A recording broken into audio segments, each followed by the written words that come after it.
Having 1,400 hours on Destiny 2 at the time of writing this, and probably well over 1,600 by the time it goes up, I thought I knew what it meant to have a pure love-hate relationship with the video game. Then I played Thief. When I say that I tried to love this game, I really did. Because on paper, this game has everything that I love. Edgy protagonist dressed in all black, gothic-inspired architecture and aesthetic, heavy focus on stealth, archery, and some other very niche things that would make this sound more like a fetish list, so I'll let the imagination fill in those gaps. Take your time, seems like we're gonna be here a while. You play as Garrett. Wisecracking master thief clad in enough leather to put a dominatrix to shame, operating on a fairly simple, fairly strict moral code of steal, don't kill, crack safes, not spines, open locks, not jugulars. I'm sure you get the point, but in case you don't, the game hammers it home with all the subtlety of a fucking jackhammer about 10 minutes in when you're introduced to Erin, a foil to Garrett in the sense that she won't hesitate to stab a bitch if push comes to shove. The game tells you this by showing her stab a bitch, immediately followed by Garrett saying, "Hey, we don't kill." Like I said, jackhammer. Honestly, I wouldn't have a problem with this if the game actually went somewhere with it, but aside from the opening mission, Erin doesn't physically show up until the last level of the entire game, making her feel like a wasted character. And I feel like if this game was longer, this wouldn't have been a problem, but the game goes from high-end robbery to paranormal activity in the span of 8 hours. Now, don't get me wrong, going from generic thief to paranormal investigator is a great narrative, but it's the type that benefits from a slow burn rather than a crash course on why spooky power bad. Sure, you could argue that I rushed through the story, but my playthrough took 12.5 hours, and that was on master difficulty because I really wanted to immerse myself here. Hell, the game even has an achievement to spend 15 hours in a single playthrough, and if you have to give the player an incentive to spend time in your story rather than making the story long enough to warrant spending time in it, your design philosophy is built on foundations about as stable as the Tower of Pisa.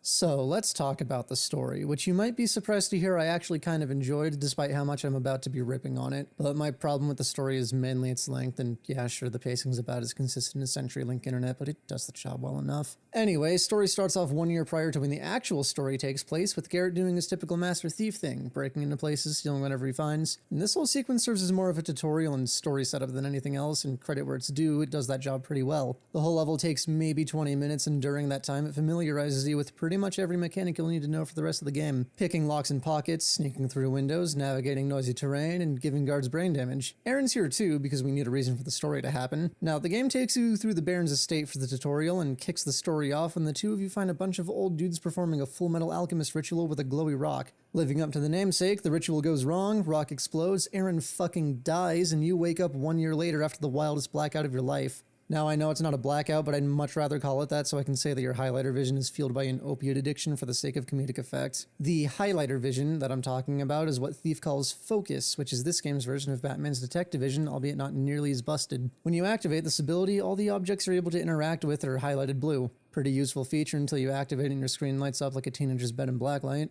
Hey, if you're just here to listen to me talk about the gameplay, that's going to be happening later in the video. Timestamps are in the description. Feel free to like and subscribe while you're down there. Thanks, appreciate it.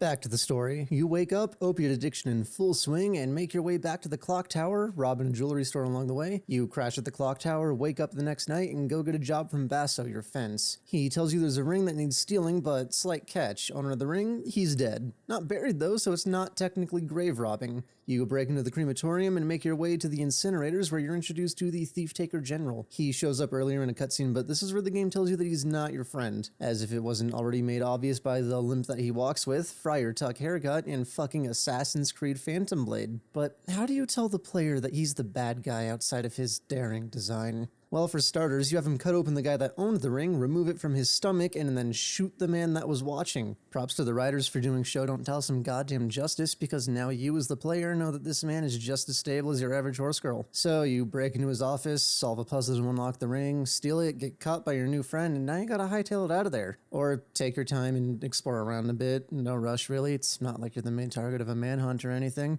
And I'll take a brief detour to talk about this now because the game doesn't give a fuck about its pacing, so I'm not going to either. My main problem with the way that this game is paced is that at its core it's a stealth game, the type where being slow and methodical and patient pays off, and exploring the area to its full extent can give you advantages that you might not find otherwise. Thief does all of this very, very well, and I applaud it for that, but the game puts you in so many scenarios where you get caught because the story demands it and creates this sense of urgency that you need to get out right this second. Problem is, you can still just meander your way through the levels at the breakneck speed of a snail on set, it is because there's no risk of taking time to explore in these scenarios. I'm not asking for a fail state if you take too long to escape, but if you're gonna create tension like this, then you need to follow through on it. Even just making the guard search patterns more erratic the longer you stay would have upped the stakes enough for me, since it would have at least been some sort of drawback. Returning to the story, you take the ring to Basso and he hooks you up with Orion, the guy who wants to change the city for the better, the man of the people, and totally isn't a cult leader, I swear. To accomplish this though, he needs you to steal an old book located deep within some ancient ruins which are buried underground. Hey, wait a minute, isn't this Tomb Raider?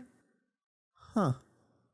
The ruins are located beneath a brothel, so it's time to go see some titties. Just don't ask about the weird flesh monster locked in the basement, okay? But before you get to see any titties, you gotta go visit Erin's old hideout. She used to work in the brothel before getting fired for stabbing a bitch. I know I just brought this up out of nowhere, but the game brought it up first via 5-second flashback, so I feel like it's only fair. It's at this point the supernatural element of the game rears its head. Once you get into our hideout, you start having hallucinations due to the copious amounts of opium you've been ingesting. These hallucinations show you talking to Erin, who after dying has ascended to the astral plane and is now communicating with you via spirit vision. She leads you to this cool little MacGuffin that you conveniently need for this one mission and then sends you on your way. Now you can finally see titties and raid those tombs. You snag this book and sneak your way back through the ruins, ending up in a brothel room under the bed of your best buddy, the Thief-Taker General. Because how do you make the bad guy even worse outside of making him abusive to women?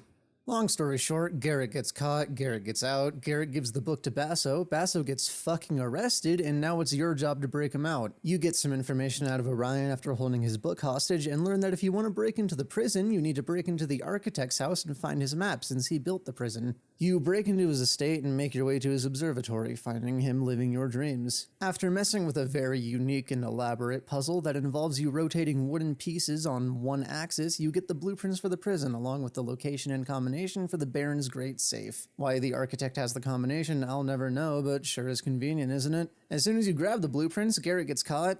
Again. Are you starting to see a pattern here? And you take a very scripted hop, skip, and a jump over the rooftops, ending up at the prison right as it fucking explodes.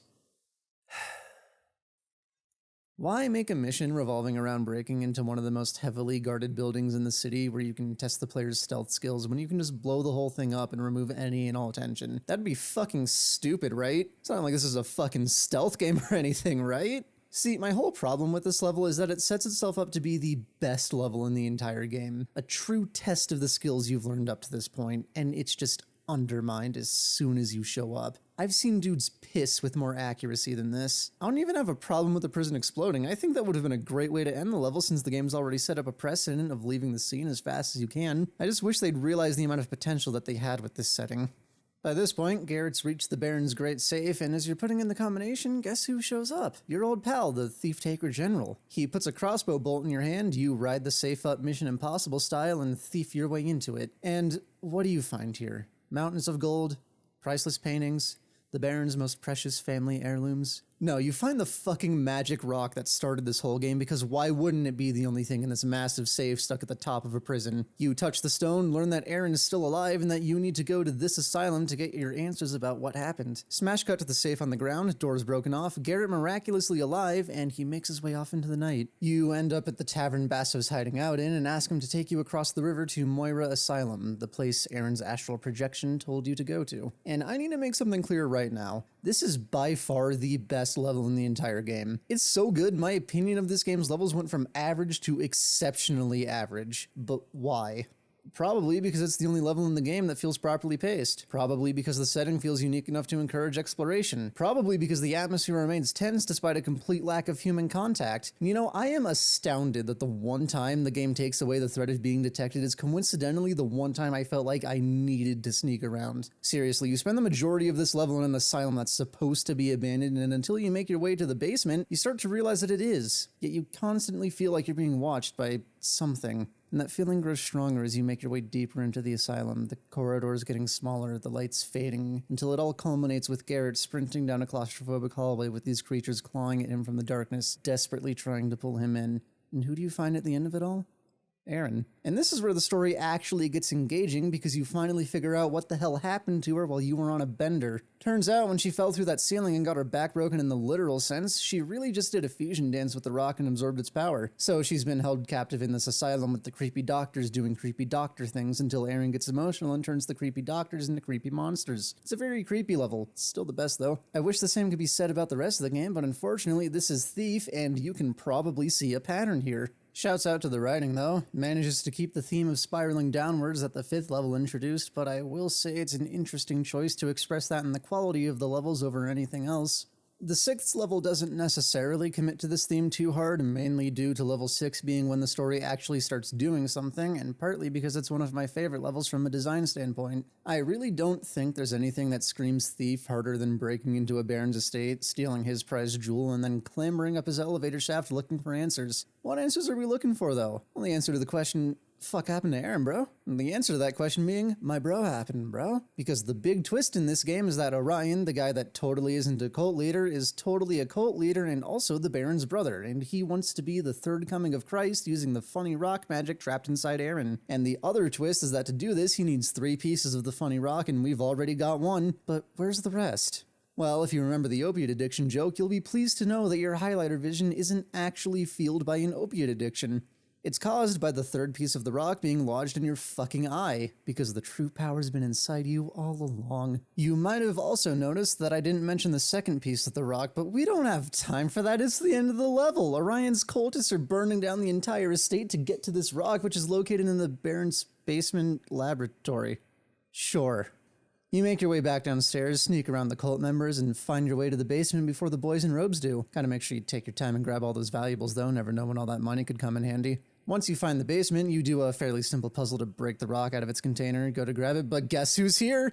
Your best friend, the Thief Taker General. This time he's really got you on the ropes though, you're dangling over the edge, his boot on your hand. You should probably get that checked out because, dude, it's been like weeks since that crossbow bolt got put in there and your bandages are still bloody. He's getting real cocky at the thought of bringing Garrett in and taking his fingers, but you rock his shit and escape through the sewer systems, followed by yet another scripted running section where you run through the city as it's collapsing around you. Cool scene, great visuals. Would have been better if there had been some sort of penalty for spending 3 minutes figuring out how to get across this easily jumpable gap. You may be shocked to learn that the answer isn't jumping. After turning the city into the end of a Marvel movie, your new path in life is to find Aaron and stop Orion, so it only feels fitting that you track him down to an old abandoned cathedral built on top of a hidden city. If you think about it for 2 seconds, you may realize that neither of these adjectives are true anymore. You make your way through the cathedral, send a few cultists to meet God while you do, and board a freight elevator to descend into hell. You know, it's kind of nice that the game's giving you some time to breathe and admire this massive city before you get to the climax, and now the elevator's crashing. God damn it. Being no stranger to sudden falls that would kill the common man, you pick yourself back up and trudge onwards and upwards, literally crawling out of hell to do so. Upon reaching your destination, you enter the fucking Shadow Realm and take this short walk to Aaron. I think I'm fair in assuming that to everybody else in attendance, you just fucking instant transmission to Aaron and Orion and grab the magic rock fragment. Not sure, game doesn't really make that part clear. Anyway, after crashing Orion's Coming to Christ party, pandemonium ensues. Orion escapes with Aaron, and it's time for the boss fight. You heard me right. In this game focused entirely around stealth and patience, where the main character has a strict no-kill code, the penultimate level ends with a fucking boss fight. Are you fucking kidding me?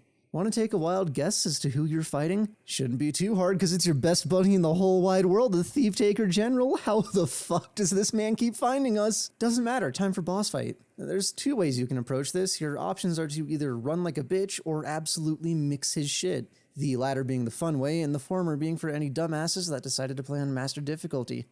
Hi. I'm dumbasses. There's a lot that I want to say about this boss fight, but we'll get into that later because I am so fucking tired of trying to summarize these levels. Good news, there's only 1 more level. Bad news, it ends with another boss fight. Sort of. We'll get to it. Ending the encounter with the general, you make your way through the caves, and if you thought the religious similarities couldn't get any more ham-fisted, then boy oh boy do I have a surprise for you. Not only is our boy Orion playing Christ by trying to lead the people to salvation, not only did we crawl out of hell, but Orion literally built Noah's Ark. I'm not fucking joking. Gotta get Aaron back though, so here we go. You make your way through the caves and either fly by or fry the walking flesh monsters before boarding the Ark. Now, navigating through a massive ship like this, where all the corridors and rooms have similarities with enough differences to give you a vague idea of where you are, is pretty enjoyable, and the game even relies on you being able to backtrack through it after you find Aaron and she goes God mode, turning all the cultists into walking flesh monsters and making their way to the center of the ship. You follow her and catch up just in time to watch her game end Orion before attempting to transcend her mortal form. Congratulations, this is the second boss fight, if you want to call it that. I can't talk too much shit on this one, it's honestly the best way they could have done a boss encounter in a stealth game. The gist of it is the magic rock has all 3 of its pieces scattered around the room and you have to go grab them to suck the magic out of Aaron. The caveat here is that you have to avoid the light that Aaron emits as it burns so brightly that it actually hurts you. Crazy how designing encounters around your mechanics creates enjoyable experiences, isn't it? Once you've played hide and seek well enough, you take away Aaron's magic powers and history repeats itself as Aaron is now dangling off the side of the boat yelling, "Garrett, I'm slipping," and begs for you to throw her the claw. Except this time you do throw her the claw. Right as she falls. You pass out as you watch her fall into the water, and upon waking up, one of the first things you notice is that the claw is now stuck in the wood above you, implying that Aaron is alive and not so subtly baiting a sequel that will never come. You grab the claw, gaze off into the sunrise, and that's it. Game's over. You can go home now. By you, I mean Garrett, because he might be done with his journey, but we're just getting started here, buddy. So sit the fuck back down and let's talk about the other aspects of this masterpiece of mediocrity. Which means we can finally move along to the gameplay, the part I'm sure most of you are actually here for. So if you're just now joining us from the timestamps, hey, welcome back. Hope you brought a snack because we've still got a bit of a ways to go. And now that I've sufficiently padded the runtime, we're here to talk about the gameplay, what works, what doesn't, and why. For the sake of trying to be brief, I'll get into what works for me first, and it shouldn't be any surprise to you that this is where I talk about the stealth. Relying heavily on sticking to the shadows is a basic staple of a stealth game, and having the option to make your own shadows is a nice touch. Sure, it's offset by the fact that the guards can just relight the torches, but it's just a nice extra layer to think about when you're sneaking around. Speaking of which, it's honestly amazing how well the sound design plays into the stealth aspect. If you're not careful enough, you might end up walking over some broken glass or splashing through water, thereby alerting any guard with more than one active brain cell that some sneaky shit's going on around here. And this is where you need to make one of 2 choices when it comes to stealth, one being Batman and the other being save scumming. I personally advocate for the Batman route if you enjoy having fun, because the game has some pretty entertaining ways to incapacitate the guards. But this is where I have to stop being nice and start talking about what didn't work for me, starting with the combat mechanics. While the Batman approach to stealth is fun, I'm just perplexed as to why it's even an option, since the game makes a fairly big deal about the main difference between Garrett and Aaron is that Garrett doesn't kill unless it's necessary. But outside of giving the guards brain damage with your blackjack, every other option to incapacitate involves you straight up killing them. I suppose it's up to the player to deem what's considered necessary, but playing through the game, I never found a situation where I felt like I had to kill somebody to get through a level. Now, the keen-minded of you might remember that I said I played this game on Master difficulty, and if you've even launched this game before, you might be aware that playing on Master doesn't allow you to kill anybody. Thing is, I found out you can easily bypass this restriction by killing guards using the environment, because I guess getting off by technicality keeps Garrett's mind guilt-free. It's a bit harder to justify on the lower difficulties though, and the easiest way of incapacitating a guard involves braining them with one of the many types of arrows at your disposal. And this segues me pretty nicely into talking about the archery, so let's get into that, shall we? Now, I'm not going to say that Thief revolutionized archery in video games, mainly because it didn't. It functions just as you'd expect an archery mechanic to, meaning you hold down button, let go of button, and arrow goes where you point it. Pretty straightforward, but where Thief takes a different approach is with its arrows. One of the staples of this series was having multiple types of arrows that all served different purposes, designed to make stealth a bit easier. The 2014 version features 8 types of arrows, all with varying amounts of usefulness depending on your playstyle. If you're trying to be sneaky, you've got quite a few options to help you out, with the most useful being water and the least useful being none of them, to put it bluntly. If you want to be sneaky but don't have the time to think, you can just stockpile sawtooth arrows and call it a day. And if you're a fucking arsonist, just burn all your hard-earned cash on fire and explosive arrows and blaze the fuck up, gamer. It's pretty easy too, since the cash flow on lower difficulties is inflated enough to give the Federal Reserve nightmares. Who needs upgrades like easier lockpicking or quieter footsteps? What is this, some kind of stealth game? If it's not obvious enough, the creepy market man doesn't serve much of a purpose outside of feeling your arrow addiction, especially at the lower difficulties. The upgrades he sells don't do much outside of turning the difficulty curve into a line straighter than the Chick-fil-A Foundation, so I'm a bit confused by his existence. Seriously, take the lockpick upgrades for example. Maxing out all 2 nodes of the upgrade take the difficulty from piss easy to absolutely brain dead, and I get that this is supposed to make you feel like a master thief, but my fucking god, there has to be a better way to do that instead of turning the game into a left-click simulator. Look at Skyrim, for example, which came out 3 years earlier and has an infinitely more engaging lockpick mechanic. Hell, even the original game that came out 3 months after I was born had a better system than this. Sure, all you had to do was hold left-click with a lockpick equipped, but there were 2 types of picks, and every now and then you'd have to switch between the 2 while picking a lock. It's got about as much depth as Jaden Smith's Twitter, but it might as well be an ocean compared to the fucking puddle that the 2014 version left us with, which boils down to move mouse. Click when circle turns blue, and this can be made even easier by activating focus when you're picking locks or pockets. Like I said, I get that this is supposed to make you feel like a master thief, but they missed the mark with the gameplay here. Fortunately, they absolutely nailed it in the side quests. I spent an entire play session on these, and I think it was the most fun I had with the game. While the main story takes you from location to location, the side quests actually get you to explore the city outside of using it as a glorified loading screen between the actual loading screens. This isn't a knock on the level sets, I do like the majority of them. It's more so a way to point out how underutilized the city is in the main game, because not much in it changes outside of which cutscene plays when you leave the clock tower. The side quests breathe some life into it, populating it with minor characters that all have personalities, making it feel alive, which is a nice change of pace from only seeing one of like 2 guard models that roam around the city. The side quest that most notably comes to mind is one that involves retrieving some items for this character, for a lack of better description. The mission sees you tailing the town drunkard back to his boss, but along the way you're tasked with taking care of anything that could distract him, using the environment to your advantage, and then getting back out, all without ever being spotted. It's incredible, really, that this one side mission kept me more engaged than most of the story missions did.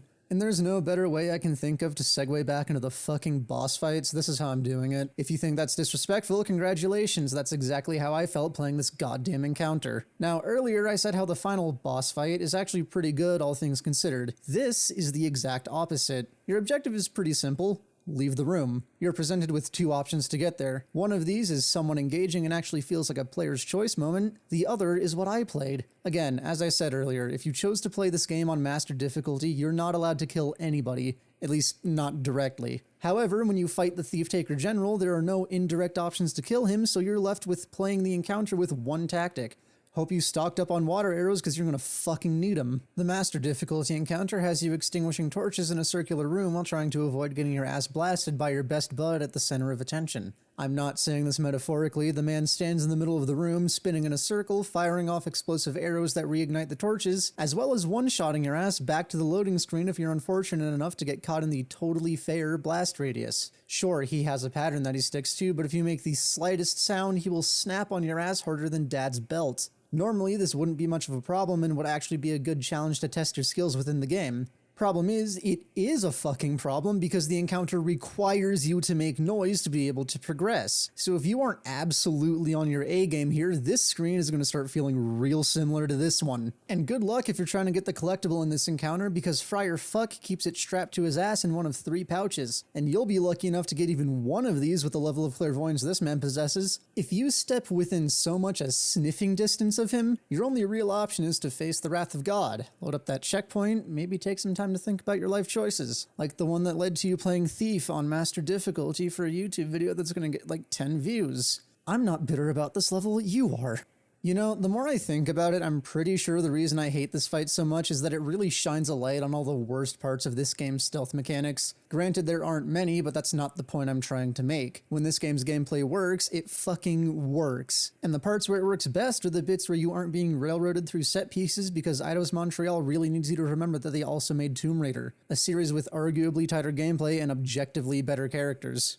I feel like I should clarify that last part. When I say the characters in Tomb Raider are objectively better, I mean it. Seriously, it's hard to say that Garrett from Thief is more of a gaming icon than Lara fucking Croft, and I dare you to convince me otherwise. Now, simply being iconic doesn't just make one character better than another, that boils down to the way they're written. And while Lara has some nice personality, Garrett is as three-dimensional as the anime girl that clearly wasn't the fan service. Sure, this could be intentional, but with the way some of his lines feel, I don't think it is. One of Garrett's major character points is that he's a smartass, and that typically comes with some memorable lines, but compared to Garrett in the 1998 release of the game, the 2014 version feels lackluster to say the least. While I was playing through the first few missions in the 98 version, I can remember at least several points where Garrett made some sort of witty remark to himself about the person or place he was stealing from. In the 2014 release, the only line I remember from Garrett is when he straight up admits to tax evasion. Outside of this one line, Garrett feels pretty one-note and more like a vessel for the player to channel their inner edgelord klepto, which wouldn't be a problem in a game where the main character's personality isn't a defining characteristic of who they are. But this problem isn't just specific to Garrett. All the characters in the game are fairly one-note, save for one. Basso is the comedic relief. The Baron is the bad guy. The Thief-Taker General is a sadist.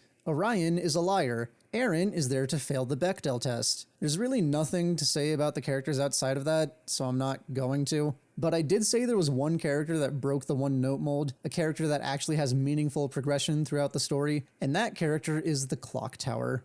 That's right, in a game about a master thief living in a corrupt city, the most engaging character is a fucking clock tower. I wish I was joking. When you enter the clock tower at the end of the first mission, it's a broken down, barren building that doesn't serve much of a purpose outside of giving Garrett a place to live tax-free. By the end of the game, it's been fixed, and if you've been collecting the collectibles, it's pretty pimped out too. I suppose you could argue that this adds to Garrett's character in the sense that it shows him going from not really caring about the city to wanting to try and fix it, and I'll give you that, but if this is the only sort of character Garrett has, then I can't really say it's a compelling case. Maybe I'm wrong though. Maybe Garrett's the greatest fictional character ever written and I'm just too jaded to see it because I've been working on this video since fucking February. Please, feel free to prove me wrong. I'm just done talking about this game. On paper, it has all the makings of a good game, a great one even, but in practice it all just falls apart and I can't help but feel disappointed every time I launch it. So what would that be, like a 6? Yeah, I'll give it a 6. Thanks for watching.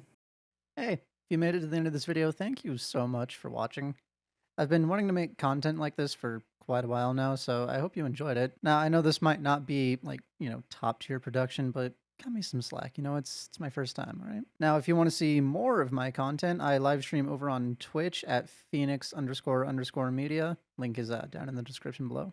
I'll mainly be playing Destiny as well as some of the other games I plan on reviewing if you're interested in seeing that.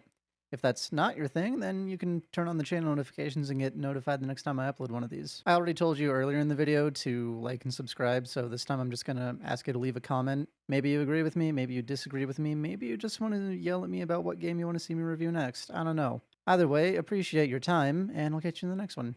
Peace.